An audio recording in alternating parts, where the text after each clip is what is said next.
nation behaves well if it treats the natural resources as assets which it must turn over to the next generation increased and not impaired in value. That's what Theodore Roosevelt once said.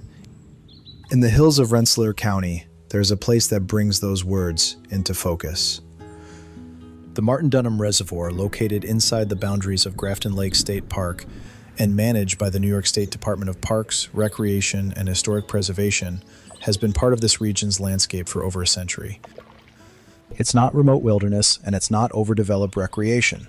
It's something different. A regional jewel, quiet and self-contained. To reach it, you travel a seasonal dirt road or put in from one of 2 boat launches located at either end of the reservoir. I have been coming here since I was a kid, fishing, hiking, and for the last 2.5 decades photographing the park in every season and weather. I have captured thousands of images of the park. I know this place well, so I know what's at stake if the reservoir disappears. The Martin Dunham Reservoir was constructed in 1911 by the city of Troy. It was built with the intention of serving as a drinking water supply, part of a long-range plan to meet the city's growing demand. An earthen dam was installed high in the hills of Grafton designed to create a reliable reserve with gravity-fed flow through a gatehouse and down the valley. But the reservoir was never used. Troy ultimately chose other sources, and the water stored here remained untouched by the city's distribution system. Over time, the reservoir took on a different role. It became another kind of resource for the region. An engineering assessment conducted in 2024 found that the concrete spillway is rapidly aging and no longer meets modern safety standards. Cracks and visible deterioration have raised concerns about its long-term stability. The earthen dam itself is also in poor condition.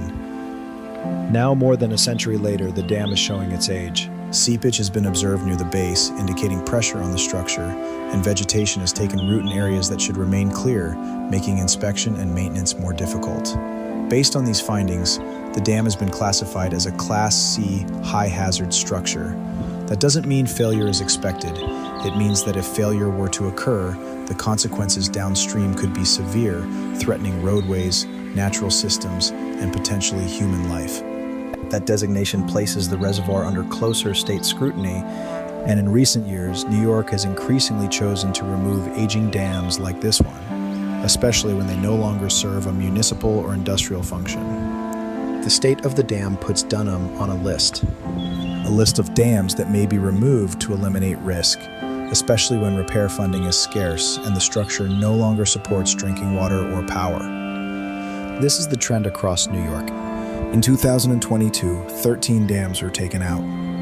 When a reservoir doesn't serve a direct utility, its value is often seen as limited.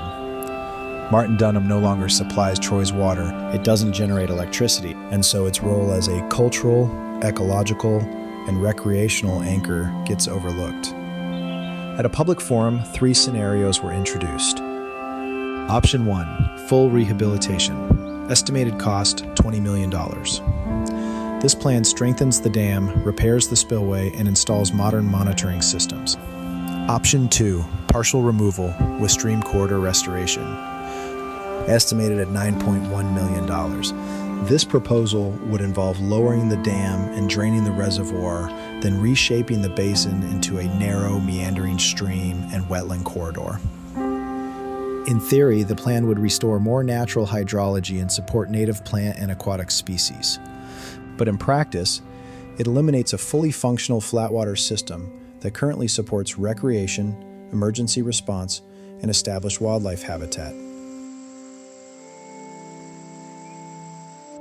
Paddling, boating, and ice fishing would end. The water line would drop by more than 50 feet. The reservoir's gatehouse would be decommissioned. Groundwater levels in nearby areas could decline, potentially affecting wells, soil stability, and ecological balance.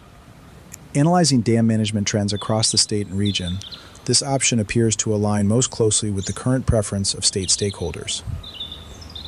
Restoration through removal is increasingly favored, not necessarily because it serves the greatest public benefit, but because it reduces long-term infrastructure obligations, fewer inspections, no major repairs. Between 2020 and 2024, the majority of aging dams in New York not serving active utility functions have been targeted for decommissioning, often accompanied by wetland corridor conversions. These outcomes are framed as ecological wins, but the community and functional losses are rarely part of the public messaging. If option 2 is selected, the reservoir's existing cultural and practical uses would be permanently erased in favor of a new landscape designed around risk avoidance. Option 3, partial removal without restoration. This is the least costly plan and the most harmful. It leaves the drain lake bed exposed to erosion, instability, and habitat collapse.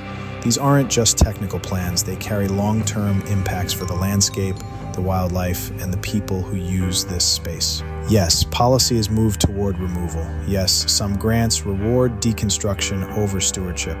But this space still functions, and it does so in service to more than one agency's mandate. The Martin Dunham Reservoir doesn't need reinvention. It needs repair, it needs recognition. It needs to be passed forward intact for those who will need it next. Hundreds of people have already signed the petition at savedunham.org, and thousands more have shared it across the region. The public response has been strong and growing, but no final decision has been made. State agencies have indicated that the process will take time. Environmental reviews, funding decisions, and stakeholder input will stretch over months, even years. That timeline gives us something rare, an opportunity to act before the outcome is written.